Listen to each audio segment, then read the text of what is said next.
This is Sarcastically Explained, Season 11 of Doctor Who, Part 2 of the PC timeline. If you haven't seen Part 1, do yourself a favor, go check it out. Link in the description down below. Episode 5, titled, What the Actual F*** Am I Watching? Here we go again. This episode starts out with our gang trying to find a good storyline in the trash of trivial scripts available. Spoiler alert, they don't find one. Instead, the Doctor and friends wind up on a kooky, wacky adventure aboard a spaceship. Kind of like Final Space, but neither funny nor fun. It does, however, have a cute alien. It's a Bating. It eats all non-organic material, it's pretty much immortal, and it's cute as a button. Okay, never mind. Aboard the ship, we meet a slutty humanoid seahorse. Yeah, that's right, you heard me. A galaxy far, far away, anything is possible, right? It's 2019. I don't want to tell people what they can and can't do. Man wants to get pregnant? Go ahead. Ladies, you want to pee standing up? Girl power. After finally deciding that there would be no wall, we find out an illegal alien has crashed onto the ship. Knew it. Build a wall, keep out the aliens. Easy. This one's on you, Democrats. Also, this red shirt dies after trapping himself in a pod. He made an oopsie.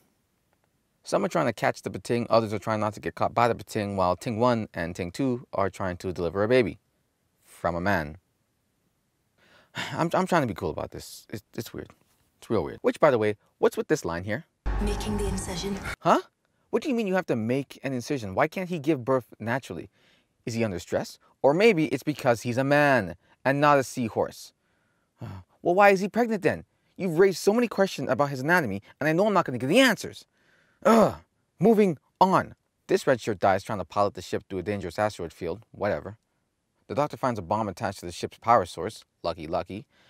Feeds it to the Bating, and they jettison the Bating into space. And just like that, the episode's over.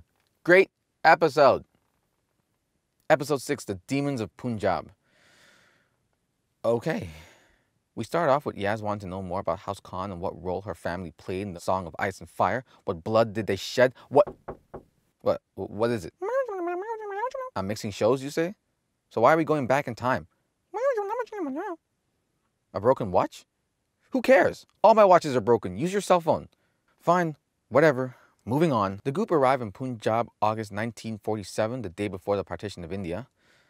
Sorry. Was waiting for someone to slap around at this point. Anyways, Dora the Explorer is shocked to learn that Grandmama isn't marrying her grandfather, but instead a Hindu man. The Doctor finds a dead body after seeing some strange creatures. M. Night's less successful brother tells of a time he saw the same thing back in Singapore, and the mystery is on. The Doctor, being a racist, sexist, bigot... Oh, sorry. I'm just remembering all the other Doctors. This Doctor is perfect. Totally not being racist to the other aliens. The Doctor assumes the aliens are to blame for the deaths in the area. To her defense, the aliens were a race of assassins, but honestly, as long as you're not white male in this show, you pretty much get a pass. And so they did. E.T.'s friends are the last of their kind, and they're now acting as witnesses to those who die alone. And you thought no one thanked you at your work. They show the Doctor that the dead body she found was murdered by fiancé 1's brother, Manish. Manish returns with some armed colleagues during the wedding day. Everyone escapes, and husband official now remains behind to give them time to escape. And for doing so, he's murdered. Ah, well. Oh, and during the wedding, the watch fell and broke, so that's that. Moving on. Episode 7, titled, Goddamn, this was actually an enjoyable episode. That being said, it's still a beta tier Moffat script, so pretty much anything that comes after Amy and Rory level, but still my favorite episode of the season. The gang travels to future Amazon, where Amazon's only been able to replace 90% of their work staff with robots. Damn government. Still forcing us to care about human needs. It's the future. Assimilate or die. Posing as new employees, the group attempt to find out who had sent them a call for help. They learn from their new colleagues that the workers have been vanishing. Probably trying to get away from this landslide of a so-called Doctor Who season. I don't blame them. When another worker goes missing, the Doctor suspects something is wrong with the company's AI. Tracking the abduction of brainless Nancy over here, we learn that she was right. The AI called for help directly, because everyone in this show has feelings now. Cute derpy girl dies, sorry, and we learn someone has weaponized all the products to explode. It was this guy. Scuffed Charlie Sheen. The Doctor reprograms the bots to deliver to themselves, and they blow. Jeff Bezos is mad because the shareholders decide to go with a mostly human workforce from now on, so he's pretty much fucked. Episode 8. We arrive in Middle Earth, Lancashire, 1612. But we're on the human side, so there's no magic rings, just a lot of dirty white people. The gang are witness to a good old-fashioned cat fight. The Doctor tries to intervene, but she's too slow to save the ladies. Bet if she was a man, she would have been fast enough. Guess we'll never know. If that wasn't enough, she then lies about her wage and tries to take control of the situation, only to meet witch-crazy hunter King James I. We meet Gretel, the granddaughter of the White Witch from the start, and the cousin of the woman who was executing the White Witch in the first place. During this time, we meet random monster of the week, the Knight of the Living Mud. We find out that the king was the first to invent the being blacked fetish, and it turns out the cousin was blaming witches to hide the secret fact that she is possessed by alien mud monsters. Learning that the mud aliens intend to have their king possess King James, the group rescue James and re-establish the prison the aliens escaped from, a tree, but not really a tree. They imprison the monsters, everyone lives, well, most of them, and that's that. Episode 9, titled, I'm Not Nearly High Enough for This Episode. The group arrive in Norway and meet less successful assassin, blind Hannah. Turns out Hannah's mother is dead and her father is missing. Sucks.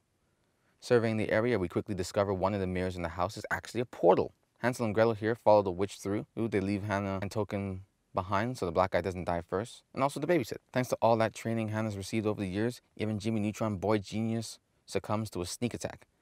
Did I mention she's blind? Because she's blind, and she's sneak attacking people while being blind. We find out this mirror leads to a between worlds bridge, or tunnel rather, which leads to another mirror, and through it, a cabin where the dead are actually just chilling. Eric, Hannah's father, is here with his dead wife, and then Grace appears. You remember her. She died in the first episode. Grimes' dead wife. I wonder if a good Doctor Who is in this cabin as well. Hannah arrives and ruins the fun for everyone who invited the blind girl to the viewing. The Doctor is reminded of a story she was told by one of her 7 grandmothers. Not even going to get into that anatomy. Turns out the Doctor was right, and they are in a living universe. A universe that is using the memories of the dead to make friends, because even a universe has feelings.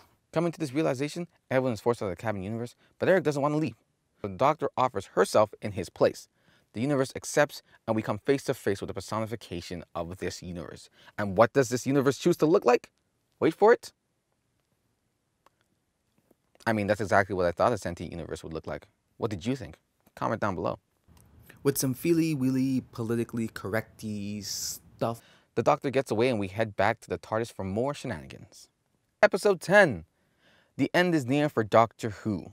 When the planet lands on some TARDIS, we soon learn the planet alters people's perception of reality. We meet Poltraki, a pilot who lost his memory but has a video signal from who? Timmy Turner. He's back, y'all.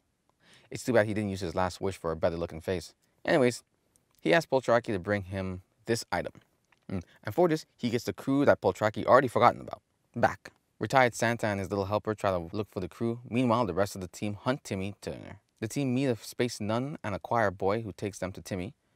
Turns out Timmy's been trapped on this planet, and the nun and boy think the alien who wears teeth for piercings is their creator. Newfound power, Timmy has his minions shrink planets for some weird fetish. After doing this to several planets, butthurt Timmy Turner sets his sights on planet Earth. After some Naruto-level convincing, the nun and choir boy stop helping Timmy, and together they manage to stick Timmy in a stasis chamber. They return the planets to their rightful place in space. I'm sure their solar systems weren't affected by their absence. And that's that. Alright. The last episode of this season. The New Year's special. It's New Year's Day 2019 in Sheffield. Interracial couple number 6 uncovers dormant intelligence that has been on Earth since the 9th century. Detecting this, the TARDIS lands on the spot the couple are digging. The Doctor finds some slime from the intelligence and takes a sample. We soon find out that the alien is actually a super advanced calamari from the Chinese restaurant down the street. And it's caught on this girl's shirt. Meanwhile, at Grimes and Ryan's father, Aaron, shows up. Not long after that, we learn calamari alien is a Dalek and is here to eliminate. Wait, that's not right. The gang eventually finds the girls freed of the Dalek's control, but also find a fully constructed Dalek body. The Dalek flies off and attempts to summon the battle fleet, but the Dalek is thwarted thanks to Aaron's easy bake oven. The calamari makes one final attempt to win by attaching itself to Aaron, but with its brain fried thanks to the microwave, the Doctor actually tricks the calamari and sends it into a supernova. I hope you guys enjoyed that. Leave a comment down below, drop a like, and sub for more. Thanks for watching, everybody.